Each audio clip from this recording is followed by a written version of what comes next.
Enora Malagré est revenue sans détour sur ses années dans TPMP, entre regrets, introspection et critique d'un système qui l'a abîmé. Ancienne figure emblématique de Touche pas à mon poste, Enora Malagré était l'une des chroniqueuses de la première heure du talk show de Cyril Hanouna, diffusé d'abord sur France 4 en 2010, avant de connaître un succès retentissant sur D8, l'ancêtre de C8.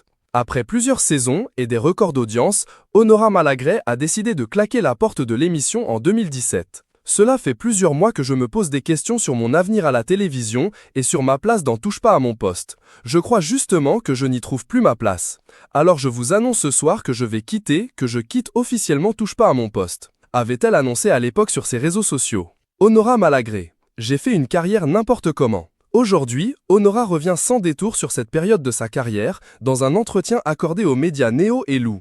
Elle porte un regard franc et amer sur ses années passées autour de la table des chroniqueurs de C8. J'ai fait une carrière n'importe comment. Ça a été dur, j'ai traversé quelques tempêtes, j'ai fait aussi des choses que je regrette beaucoup, des mauvais choix, a-t-elle admis en évoquant son personnage caricatural sur C8. Jouer la gourde, la sexy, l'hystérique, je pensais que c'était ça qu'allait marcher. Et puis en fait non, ça m'a détruite, confie-t-elle avec franchise. J'aurais bien aimé qu'on me tende un peu la main. Et de poursuivre, j'aurais bien aimé qu'on me dise « Ma cocotte, ce que tu fais là, ça va rester, ce n'est pas le bon endroit, tu vaux mieux que ça, fais attention, tu te gâches ».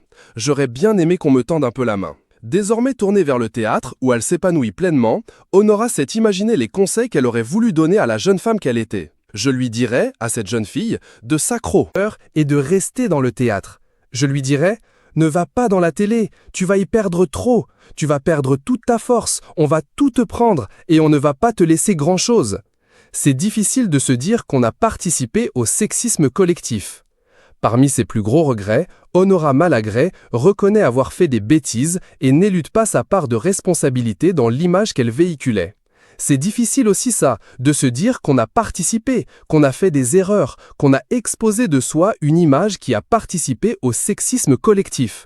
C'est ça qui est difficile à se pardonner.